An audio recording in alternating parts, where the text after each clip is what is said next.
With the WINN FM News, I am Kevin Brown. Our top stories. St. Kitts and Nevis ushers in new era for creative economy with historic industrial design bill 2025. National Lottery Authority and Gaming Control Amendment bills passed in House of Assembly. Guyana Vice President defends U.S. $660,000 consultancy contract with GPL. Caribbean and African nations deepen economic partnerships. Internationally, South African exporters steel themselves for U.S. tariff pain. Now, the details. In a truly historic move, the government of St. Kitts and Nevis has enacted the Industrial Designs Bill 2025, marking the Federation's inaugural legislation of its kind aimed at bolstering the creative sector. The groundbreaking law establishes a contemporary legal framework enabling local designers, artisans, and entrepreneurs to officially safeguard the visual characteristics of their original creations, thereby positioning St. Kitts and Nevis as a progressive nation in the global intellectual property landscape. The Attorney General and Minister of Justice and Legal Affairs, the Honorable Garth Wilkin, spearheaded the legislative debate, emphasizing the bill's critical role in cultivating a competitive, knowledge-based economy consistent with the nation's overarching sustainable island state agenda. The agenda represents a bold vision for the Federation, focusing on inclusivity and resilience, with significant investment already underway in sectors such as tourism, agriculture, energy, and border innovation. Attorney General Wilkin articulated the profound impact of this new legislation. For the first time in the history of St. Kitts and Nevis, establish a modern and comprehensive legal framework that enables local creators, innovators, and entrepreneurs to secure legal protection for the visual appearance of their designs. This is a significant milestone in our journey to empower innovation, foster entrepreneurship, and align our legal architecture with international intellectual property norms. The protection of industrial designs is a foundational necessity for the full development of a competitive, knowledge-based economy as envisioned in our Sustainable Island State agenda. The Intellectual Property Office of St. Kitts and Nevis, led ably by Mrs. Jeanne Williams-Knight, has committed to modernizing our IP landscape. The Intellectual Property Office of St. Kitts and Nevis, a department within the Ministry of Justice, Legal Affairs, and Communications, is tasked with administering all intellectual property laws and promoting creativity among citizens. Legislation to modernize the intellectual property landscape was previously demonstrated with the successful passage of the Copyright Bill 2024, designed to protect various creative outputs, including digital and audiovisual works. Earlier last year, this Honorable House passed a new Copyright Act. That law was designed to protect creatives such as musicians, app developers, choreographers, and authors.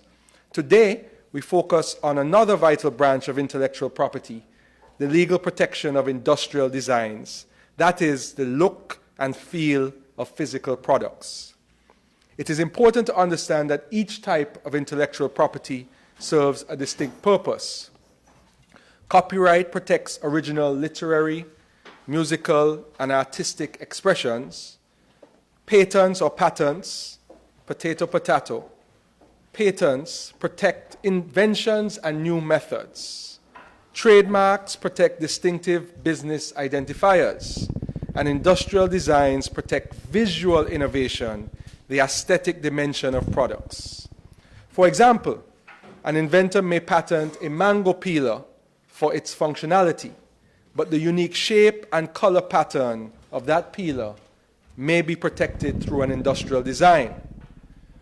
Now, Madam Deputy Speaker, many may be asking, what is an industrial design? It is about appearance, not necessarily function. It is the visual appeal of a product, its shape, lines, color, texture, or ornamentation. Ongoing legislative efforts reflects the government's recognition of the overflowing talent and creativity within the Federation. The passage of the Industrial Design Bill 2025 also ensures St. Kitts and Nevis fulfills its long-standing international obligations under crucial trade agreements. These include the TRIPS Agreement, Agreement on Trade-Related Aspects of Intellectual Property Rights, and the CARIFORUM EU Economic Partnership Agreement. The TRIPS Agreement, a multilateral framework, sets minimum standards for the protection and enforcement of various intellectual property rights, including industrial designs. By acceding to the Hague Agreement in July 2024, St. Kitts and Nevis has further aligned itself with the global intellectual property norms, simplifying the process for local designers to seek international protection. The Hague system enables designers and businesses to secure protection for their designs in multiple countries with a simple international application. The Attorney General further emphasized that this bill is not merely about intellectual property, it's about equity, opportunity, and building a more resilient and inclusive economy. The Industrial Design Bill 2025 introduces a dual pathway registration system for design protection, offering flexibility to local designers. Creators can choose either the national registration through the Intellectual Property Office in Bastille or an international registration via the Hague system administered by the World Intellectual Property Organization. This legislation is a significant step towards realizing that vision, ensuring that the creative endeavors of Kittitians and Nevisians are protected and can flourish on a global scale. The National Assembly of St. Kitts and Nevis on July 31st, 2025 ushered in a new era for gaming with the passage of two pivotal pieces of legislation, the National Lotteries Authority Bill 2025 and the Gaming Control Amendment Bill 2025. These acts lay the groundwork for the operational rollout of the National Lotteries Authority (NLA), a government-controlled entity poised to manage the Federation's lottery system. Prime Minister and Minister of Finance, the Honourable Dr. Terence Drew, championed the Gaming Control Amendment Bill as a technical but necessary refinement to the existing Gaming Control Act. This amendment seeks to streamline administrative processes for the NLA, allowing the Gaming Commission to issue a multi-year license to the authority, a departure from the annual renewal required for private gaming operators. Dr. Drew emphasized this exemption does not imply a loosening of oversight, but rather acknowledges the NLA's inherent accountability through ministerial and parliamentary scrutiny. The Prime Minister articulated a compelling vision for the new lottery system, highlighting its potential to retain substantial revenue within the Federation. This seeks to change the way lotteries are run in St. Kitts and Nevis. The bill is designed to ensure that our citizens receive direct and structured benefits from every dollar spent on lottery games within our borders. For years, the system has been structured in a way where external operators collect the money, but the country receives only a small return, Madam Deputy Speaker. While our people continue to spend on lottery tickets, most of the profits and even some of the winnings leave the country. The government receives a flat licensing fee, around $50,000 per year, and none of the revenue is guaranteed to be spent on youth programs, sports development, or even health-related services in the Federation. Therefore, Madam Deputy Speaker, this bill proposes to complete shift that situation. It creates a locally run, professionally managed national lottery system that ensures all lottery income and profits stay in the country, creates employment, and funds essential social services. Dr. Drew revealed staggering figures regarding the current outflow of lottery funds. The lottery system presently generates around $70 million per year. And of that, the only thing that is paid directly to the government is $50,000 of $70 million that is generated. And hardly anybody in St. Kitts win. So it's like they're just taking the money out of St. Kitts and Nevis.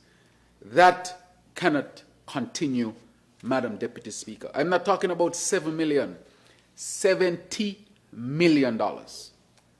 Of that, approximately $10 to $15 million will be allocated every year to social services. This can help with our social services. For example, we are talking about national health insurance. This can go, for example, some can go towards that to help to make sure we can have a national health insurance that works for everybody in St. Kitts and Nevis. That is too much money to be leaving our federation. This money can be kept here and help to further advance the lives of our people. This projected annual $70 million in revenue is anticipated to remain entirely within the Federation, providing new revenue streams for public benefit. While supporting the government's initiative, leader of the opposition and Premier of Nevis, the Honourable Mark Brantley, raised pertinent concerns regarding the social implications of expanded gambling. And whilst I'm not standing in opposition to what the government is seeking to do today, because I well recognize the good rationale and reasons behind it, I feel that whatever money is being generated by this new approach, that there has to be some funding earmarked to educate our people. I have stood in this parliament in the past, Madam Speaker, Deputy Speaker, and I have supported the efforts of the government on financial literacy, where they have sought through some, in my view, groundbreaking programs, the Aspire program more specifically, to educate our people about their finances, how financing works, and I think that those measures are commendable. But today I am hearing, listen, people are gambling, they're spending money, let's see how the government could get a bigger share of the money that they're spending so that we can turn around and do good things in the community for the people who are gambling and spending money, among others. And that, I believe in some places they refer to these things as sin taxes. You hear that? We're taxing sin. And if you could tax sin and use it to save people, I suppose that's a good thing. Brantley underscored the potential for addiction and financial harm associated with gambling, urging the government to allocate funds for public education and responsible gaming initiatives. So my simple point in rising on this debate is to say to the government that whilst you seek to raise money from the operation of lotteries within St. Kitts and Nevis, that there be some focus on putting some of that money into education and into encouraging our people as much as possible. If they're going to game responsibly. Just as we say, well, you can drink alcohol, but drink responsibly. Because we know gambling has ruined many a man and woman. Gambling has caused serious financial pain and harm to a lot of families.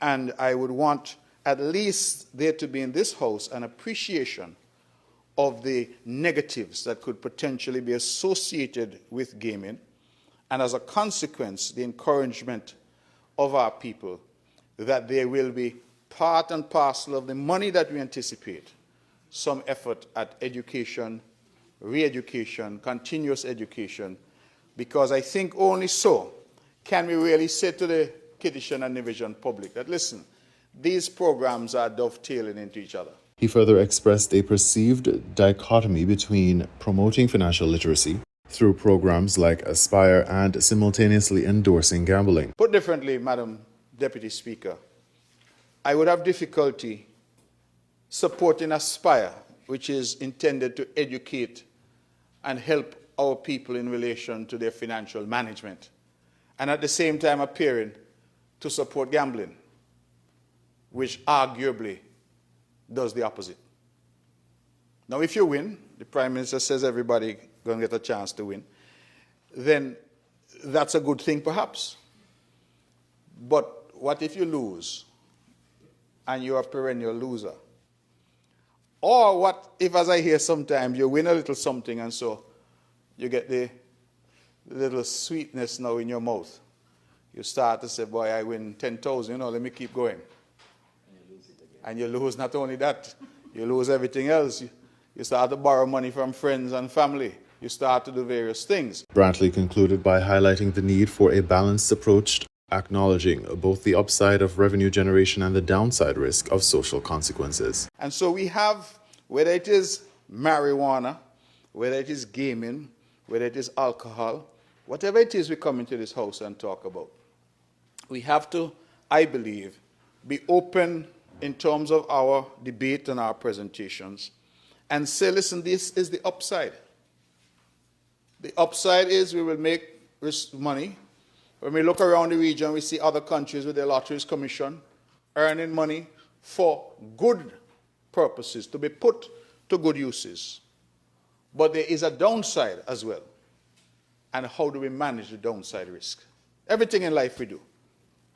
Madam Deputy Speaker, has pluses and minuses. So my simple concern in my 5 minutes that I've given myself is to say to the government that I would like very much if, as they talk about raising money from gaming, from lotteries, that they also include in that matrix some effort at education and some effort at encouraging our people not to become addicted to this, because the world has shown some serious propensity for addiction to things like gambling. With the legal framework now in place, St. Kitts and Nevis is set to launch its National Lotteries Authority, aiming to bolster the national coffers while navigating the complexities inherent in the gaming sector. In regional news, Guyana Vice President defends U.S. $660,000 consultancy contract with GPL. News Source Guyana reports. Vice President Mara Jagdeo defended the government's approval of a $650,000 per month contract between the Guyana Power and Light Company and Dominican Republic Energy Company Inter-Energy Group for consultancy services. Mr. Jagdeo told a news conference that a memorandum of understanding between the two sides for consultancy has been in existence since last year. He said the company was hired to provide supervision services to oversee the building out of GPL's new infrastructure, including modern towers. We had an MOU with this company since early 2024, and it is for, a lot of it is for the supervision of this infrastructure. You want to, when you build something, a tower like those towers, you want to build them to international standards. You can't get the GPL staff to supervise it. They don't have time. They're busy trying to keep the power on and fixing the old system and all, some of the transformers that are going out. So you have to get a firm to supervise. Mr. Jagdeo said there was nothing secretive about the contract, although the government made no mention of it until after News Source first reported on the issue yesterday. According to the Vice President, the company is well known for its technical capabilities, and the government thought it best to engage with it for critical works needed to be undertaken by GPL. He said the price is actually low for the scope of work to be done. And when you look at the cost compared to other supervision costs based on scale of the civil work contract, you don't see it's a small amount. And it was not secretly done. It's not secretly done. You can't secretly hire somebody, as my Paul has been pushing. My Paul been trying hard to talk. They're trying to resurrect this whole thing about corruption. Meanwhile, on the recent spate of power outages, Mr. Jagdeo clarified that the blackouts in several communities were not due to a shortage of power in the system. But according to him, those blackouts were as a result of infrastructure works being done in various areas. Because we have enough power in the system. We have enough power with the power ship and the other plants. It's just that they have to interrupt power to move these utility poles for the construction activities, and it creates problems for people. Mr. Jagdeo urged affected persons to be patient, noting that they don't have much of a choice because the roadworks have to continue. He said the government is trying to fix the system. The system we are putting in place now, when the energy is completed, a lot of those transmission mains that we have there will be removed onto these high towers. You saw a contract for $422 million awarded US dollars to build those high towers to take the power all the way to the border with Suriname. Then it will go to Parika and Linden on those big steel towers. If you drive, you'll see some of them by Eccles. So it's a modern grid we're building out. Today, several communities across Georgetown and Berbice were hit with a power outage for more than 4 hours. GPL blamed the problem on an unexplained explosion at its Kingston power station. Caribbean and African nations deepen economic partnerships, DBS St. Lucia reports. For decades, the Caribbean and African nations have shared cultural bonds rooted in a shared history. Now those ties are evolving into strategic partnerships driven by trade, investment, and a renewed sense of unity. Carla Barnett, Secretary General of CARICOM, says the African Union's recognition of the African diaspora as its sixth region has catalyzed a deeper relationship. We have been seeking to work more closely with the AU and with the African countries to develop trade and investment links. For the last 4 years or so, we've been intensifying that. As you would have heard, we had the first real experience of mutual support from the African continent during COVID, when we had the difficulty accessing vaccines and other materials that we needed to treat with the COVID pandemic. The pandemic served as a wake-up call, highlighting the importance of reliable cross-continental support systems. But Barnett emphasizes it's not just about governments signing agreements. Real impact happens at the people-to-people level. Governments meet, make policy, but real action in terms of investment happens from people, happens from the private sector, happens from the artists who want to get to know one another and work together. So we are hoping that as a result of all of these discussions, we're going to see more of that people-to-people kind of engagement that will ensure that the relationship that we are building with the African continent has real meaning and impacts ordinary people where they live. Economic growth and transportation links, she says, follow business, not the other way around. That's why CARICOM and African Chambers of Commerce are working together to build relationships, to share opportunities and generate interest in long-term investment. There is a lot of interest. And as the old economists used to say, it is self-interest that leads to investment in the long run. So there's a lot of interest. There's a lot of desire to learn about opportunities. There's an undertaking taking place already among the chambers of commerce and the private sector organizations in Africa. So they're coming together in the business partnership. So there's that kind of work, getting to know one another. As both regions look ahead, the foundation is being laid not just for shared prosperity, but for a new united economic force. From culture to commerce, the Caribbean-Africa connection is gaining momentum and could reshape global trade in the years to come. We now bring you these international reports. It's not a great time to be a mid-sized firm relying on the United States for 80% of your export sales. But that's exactly the situation faced by one of Africa's biggest makers of valves. Dynamic Fluid Control fears job losses will be triggered by U.S. tariffs on steel and related products. If you say, what am I worried about, is that, the longer the tariffs stay in place, the longer the situation will continue to disable us. CEO Tumitselo says DFC has been exporting into the United States duty-free. That's under the African Growth and Opportunity Act, or AGOA, a U.S. trade initiative passed in 2000 under former President Bill Clinton. However, President Donald Trump has been pushing to reshape global trade in favor of the U.S. On Thursday, he included South Africa in an executive order that imposed higher import duties on dozens of countries, set to take effect in 7 days. The Steel and Engineering Industries Federation of Southern Africa said tariffs on steel and related products threaten an industry that exported goods amounting to $1.8 billion in 2024.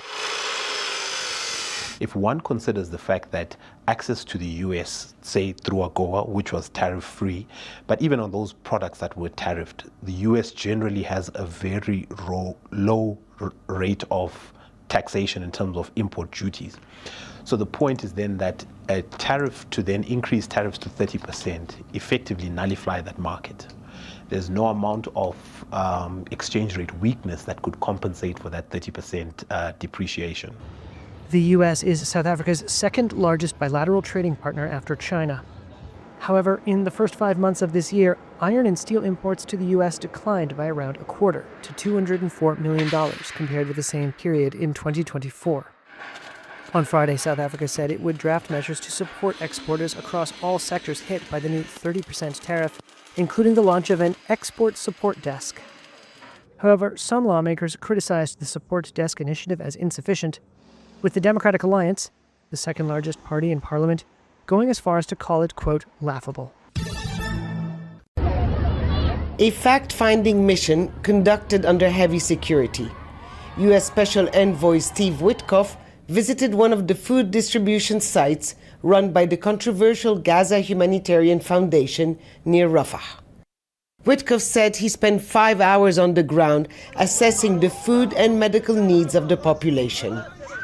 He might have listened, but what the envoy didn't hear is the sound of gunfire ringing out at another distribution center operated by the Israeli and US-backed organization. Nor did he see the chaos when Palestinians, driven by hunger, once again braved the dangers that come with just trying to get something to eat. And perhaps he didn't know about 12-year-old Rayyan El-Fakawi, who was shot dead while fetching food for his family. Another senseless death on a day many hoped could bring some calm. We were hopeful about Witkoff's visit. We were saying, thank God, maybe he'll help, maybe he'll push for a ceasefire. But instead the gunfire increased, and there was even more insistence on killing as many young men and children as possible. We had some hope that his visit might lead to some kind of ceasefire, but a child died. Why did that child die? Why? All people trying to get their hands on some of the 100 million meals the GHF says it has distributed in 2 months. That's 16 days worth of food if each of the more than 2 million people in Gaza receive 3 meals a day. The pictures of emaciated children and adults tell another story. Israel has denied it's deliberately starving the civilian population, blaming Hamas and the United Nations for this unfolding hunger crisis. But the writing was on the wall. It's a mockery, and that's a kind word, I think. The UN was very clear, and I'm very admire this in their statements and their courage, frankly, from the people in the front lines there. But they also made clear what the specific faults were, even before the slaughter happened. If anything, the visit by Steve Witkoff underlined the weight of the global outcry in the face of this man-made starvation. He will now brief the US president. In the meantime, more children are likely to starve to death while their parents risk their lives searching for food. Huda Abdelhamid, Al Jazeera, Amman. Children were killed here when what's believed to have been a Russian missile hit this block of flats in the center of a residential neighborhood in Kyiv. Ukraine is mourning the loss of many civilians killed in what was one of the largest Russian attacks in recent weeks. People are paying their respect to the friends and family they lost. She was a good person, kind to everyone, was always positive. She loves people and animals. My memories of her are bright. She was one of those that gave others strength. Such a shame it happened. She loved lives. Ukraine says Russia used around 300 drones and 8 missiles in the attacks, many of which were intercepted, but many were not. Ukraine's President Volodymyr Zelensky says at least 31 people, including 5 children, were killed in the attacks targeting 27 locations across Kyiv. The US president is, it seems, losing patience with Vladimir Putin. He called Russia's behavior disgusting and says Moscow has to agree to a ceasefire. President Trump has threatened additional sanctions and huge tariffs on countries which buy Russian oil and gas that include India, China and Brazil. There is a lot that the United States can do to influence Russia. Whether Putin will listen to it, I do not know. Basically, I have no idea what he thinks. It seems to me he is not in his right mind, so unlikely. Russia denies targeting civilian areas. But Vladimir Putin, sitting alongside his Belarusian counterpart Alexander Lukashenko, said he hoped Ukraine and Russia continue talking through working groups, but said anyone who feels deflated by the 3 rounds of talks in Istanbul so far had high expectations. How many meetings have there been, and what has been achieved? Nothing. And all that Trump says is, I'm upset by President Putin's behavior. I'm upset. I did not expect. So what? No consequences whatsoever. The scale of Russia's almost nightly attacks on Ukraine is staggering. The Ukrainian military says that in July alone, Russia launched 3,800 drones and 260 missiles into Ukraine. Russia's President Vladimir Putin says his goals in Ukraine remain the same, which means more Russian attacks and more Ukrainian civilian deaths. Chance Trafford, Al Jazeera, Kyiv. Across the Asia-Pacific region, U.S. trading partners are grappling with the latest steep import duties imposed by President Donald Trump. In India, nearly $40 billion worth of exports could be hit, an Indian government source told Reuters on Friday, after the world's fifth biggest economy was given a 25% rate. The country is engaged in trade talks with the United States, the source said, but without a deal, the rate singles out India for harsher trade conditions than its major peers. It also potentially damages the economy of a strategic U.S. partner in Asia that is seen as a counterbalance to Chinese influence. Apparel Export Promotion Council Secretary General Mithileshwar Thakur said the tariffs aren't legal. When you are a member of WTO, you negotiate a bound tariff, that you cannot go above that tariff. This reciprocal tariff does not honor that principle. Trump's new executive order also includes a 20% duty for Taiwan. Taiwan's government said its rate was temporary and that it expected to reach a lower figure. Some South and Southeast Asian countries were able to breathe a sigh of relief. The U.S. tariffs on their exports were lower than threatened and level the playing field with a rate of about 19 to 20% across the region's biggest economies. The world's second-largest garment supplier, Bangladesh, welcomed the reduced rate. Nearly a quarter of its $40 billion apparel export sector goes to the U.S. Better news yet for Australia. Trade Minister Don Farrell confirmed Trump kept the minimum tariff rate of 10% for the country. What this decision means, in conjunction with all of the other changes to other countries, is that Australian products are now more competitive into the American market. Still, businesses and analysts warn of potential negative impacts on economic growth, saying there are no real winners in trade conflicts. The new tariffs will kick in at a risky moment for the U.S. economy. Data on Friday show the country's jobs growth was weaker than previously thought. Government figures released Thursday also showed prices for certain home goods and furnishings surging the most since March 2022. You were listening to the WINN FM 98.9 newscast. Our top stories were: St. Kitts and Nevis ushers in new era for creative economy with historic industrial design bill 2025. National Lottery Authority and Gaming Control Amendment bills passed in House of Assembly. Guyana Vice President defends U.S. $660,000 consultancy contract with GPL. Caribbean and African nations deepen economic partnerships. Internationally, South African exporters steel themselves for U.S. tariff pain. Thank you for listening.